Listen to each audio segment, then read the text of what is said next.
Well, good evening and welcome to Tucker Carlson tonight. Attorney General Jeff Sessions is joining us exclusively in just a minute. A short time ago, he announced he will recuse himself from any investigation into Russian meddling in the 2016 election. The whole drama began 24 hours ago when the Washington Post reported that Sessions had failed to disclose meetings with the Russian ambassador during his confirmation hearings. Since then, Democrats on the Hill have been going all out, with many demanding that he resign immediately. The president, meanwhile, issued a statement tonight describing the attacks on the attorney general as, quote, a witch hunt. Attorney General Sessions joins us now. Mr. Attorney General, thanks for coming on. Hey, thank you. So here's the timeline as I understand it. On January 10th, you were asked during your confirmation hearings by Senator Franken if you'd had any contact with the Russians, and you took that to mean in your capacity as a surrogate for the Trump campaign. And then a little over 2 weeks later, Mike Flynn was forced to resign because of conversations he had with that very same Russian ambassador. And so my question is, from that point, February 13th until now, why did no one on your staff come to you and say, hey, we had conversations with the Russian ambassador, perhaps we should amend our statement to the Senate in order to avoid the problems that Mike Flynn had?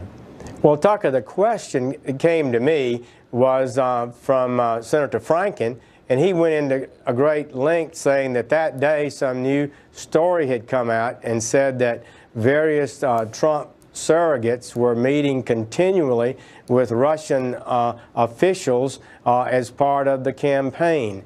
And he raised that question with me, and my answer went straight to that. It's the first time I had heard that, so I focused on that I had not had any such meetings, was not meeting with Russian officials on a continuing basis to advance any campaign agenda. Sometime before that, I had met in my office in an official way with the Russian ambassador, and so that was the answer I gave, and I think it was an honest answer, Tucker. I thought I was responding exactly to that question, and it really became a big brouhaha, and I was glad to have the chance to kind of respond today and explain it. I guess my question, I understand all that, and I take you at your word, that you meant that you had not contacted or had any contact with the Russian government or its representatives in your capacity as an advisor to the Trump campaign. My point, though, again, is that a little over 2 weeks later, the National Security Advisor has to resign because of conversations that he had, also in his capacity as a non-surrogate for the campaign, with the very same ambassador. So did anyone on your staff say to you, holy smokes, perhaps we should clarify this, because you could see how it could be a problem?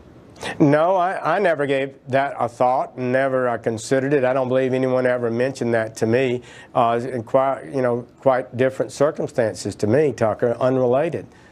Okay. So we just had, go ahead. So I had a meeting in my office with two senior staffers, both retired military people, non-political, and we had a meeting with some 25 ambassadors in recent months while I was senator, and the Russian ambassador was just one of them. Right. But he was also at the very center of countless news stories and of accusations by Democrats that the campaign was influenced, pardon me, by the Russian government.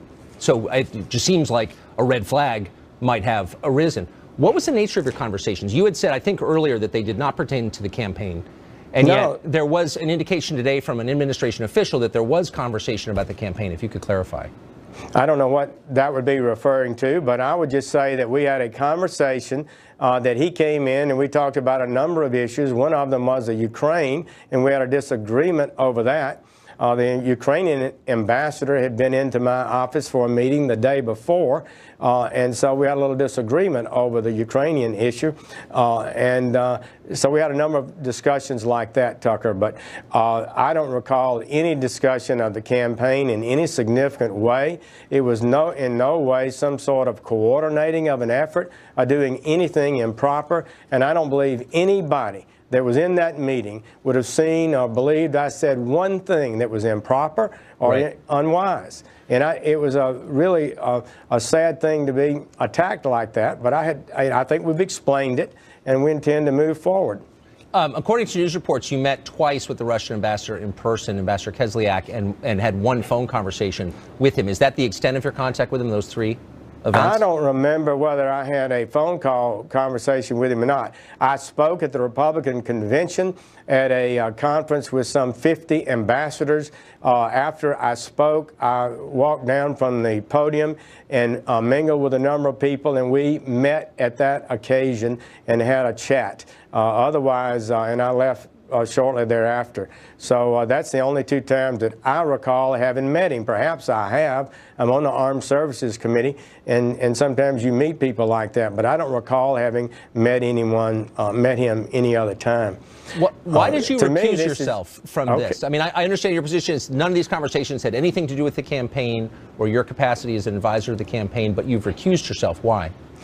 Tucker, we had started when I got confirmed. I told the Senate during that process that I would review issues before me to determine whether or not I should recuse myself. Recusal is not an admission of any wrongdoing.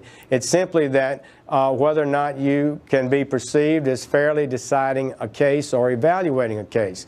And so I committed to do that. After I became Attorney General, and I've only been there 3 weeks, we met with professional staff, ethics people to discuss this issue, and we had a full meeting a week or so ago and planned to have a meeting today. It was on our schedule to make a final decision about whether or not I should recuse myself. And the reason I believed I should recuse myself is because I was involved in the campaign. To a degree, I think it would have been perceived is that I wouldn't be objective in participating in an investigation that might involve the campaign. I do not confirm or deny any investigation. I just felt like I should clear the air, and we were moving toward that end even before this latest flap. So does your recusal extend to, say, an investigation into the leaks that led to the departure of General Flynn? These things have to be decided on a case-by-case basis. Anytime anything comes up connected to the campaign, I would be recused because I've made that clear. If something else comes up that's not related to the campaign, we would go through the same process as I committed to the Senate, and that I have done, and that is to see if there's a reason I should not be involved in the case. So I think I've performed exactly correctly for an Attorney General of the United States. Now, you're a foreign policy advisor. In fact, you're the chairman, I think, of the foreign policy advisors to now President Trump. In that capacity, do you remember conversations that you had as a campaign about Russia? And did you have any belief that they were putting their thumb on the scale, rooting for President Trump over Hillary Clinton? What were your conversations about Russia? I never had any conversations about, with the Russians about this campaign and putting them assisting in the campaign or anything like that. I went out and spoke, and I campaigned for Trump, but I was not involved in anything like that, you can be sure. But did the campaign, I guess my question is, did the campaign believe that the Russian government, the Putin government, favored Trump over Clinton in this race? I have never been told that. I've never been told that. Do you think they did? I don't have any idea, Tucker. You'd have to ask them. Right. Do you think, I mean, the core allegation here from Democrats and some Republicans on the Hill have suggested that they don't think it's a crazy idea, that the Russian government influenced the outcome of this election. Do you think that that's true? I think the evidence is, people are bringing forth evidence, and there are congressional committees that are investigating that, and I believe the truth will come out. It usually does. Huh. Do you think there has been any evidence uncovered to this point? Well, I'm not going to comment on that. I'm not going to make a judgment on that today. But there's an investigation in progress, and so wouldn't that suggest that, I mean, I guess my question to you is, you often hear that allegation and the suggestion that there is actual evidence, and there must be some in order to have triggered an investigation, or no? Well, you know what in the newspapers, and you know that the Congress is investigating now, and the intelligence committees and other committees may also investigate. So that will just have to play out, and as it always does in a democracy. So we just received a call from your office, and I'm hearing from my producer that they are saying that there was not a phone call between you and the Russian ambassador. That's been included in press accounts. Was there? I don't recall any such phone call. You don't recall any such phone call. Do you think that if this investigation, which I presumably you can't comment on, is going forward. You just said that suggests that there is evidence. Is there some other point to it? What is the point exactly of this investigation? I am not going to comment even of the existence of an investigation. That's improper for the Attorney General to do so, and I will not comment on that. That's part of the standards of the Department of Justice. Right. So your position is you're just recusing yourself from any investigation into anything relating to the Trump campaign. I've made that statement clearly in writing as to what I've recused myself on. Okay. Yes. And will you be amending the congressional record or the official record as to your testimony on January 10th about your meetings with Russia? I'm going to submit, yes, a supplement to the record. My response went to the question, as I indicated, about the continuing surrogate relationship that I firmly denied and correctly denied, and I did not mention in that time that I had met with the ambassador, and so I will definitely make that a part of the record as I think is appropriate.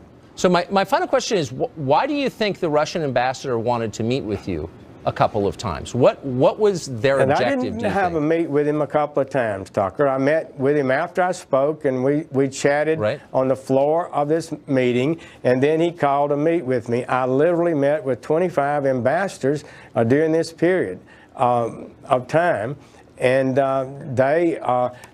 many of them were attempting to sell their country, assert the issues that they thought were important to their public safety and their issues that they felt were necessary for them.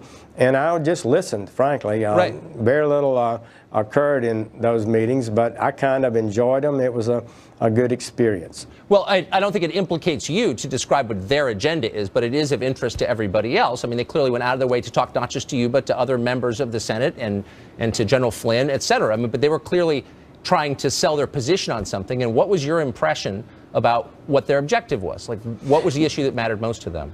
You know, I'm not sure. The thing that really caused him to push back was a discussion of the Ukraine, as I recall. And as I described it, everything everybody else said about the Ukraine and what Russia did was wrong, and everything Russia did was right. He was sort of the old-style ambassador, in my opinion, and that was perhaps the thing that he wanted to share. But I'm not sure what was primarily on his mind. Huh. Have you asked the people who are in the meeting, the one sit-down meeting with the two military aides, their recollections of this? A little bit, yes. We've discussed it. Huh. And their memory is the same as yours? They don't recall exactly, but Ukraine was at the center of it. Right. So the question here is, I don't believe there's anything wrong with a United States senator meeting with an ambassador from Russia. Right. You know, I see you ask a lot of questions about it, and that's fine. But I think it was a perfectly reasonable meeting. I had professional, non-political staffers with me, and we discussed some important international issues. I learned something perhaps in that meeting. I usually did. And so that's what happened. People were ambassadors were coming by to see me pretty often. So the president, whom you serve, has described these questions as a witch hunt and has said that we need to investigate the leaks that have led to this and to a bunch of these different stories. Do you agree with that? Well, we are having a lot of leaks today in Washington that I do believe are troubling. A lot of it would appear to be in violation of the law, and it's an unhealthy trend, and we've got to do better about it. I do believe every department needs to take a greater interest in maintaining proper security. Do you see this as a witch hunt? I don't think what was said about that meeting I had with the Russian ambassador was legitimate. I think it was hyped beyond reason, and I think it was unfair. I was glad to be able to address it today. Attorney General Jeff Sessions, thanks a lot for joining us. Appreciate it. Thank you.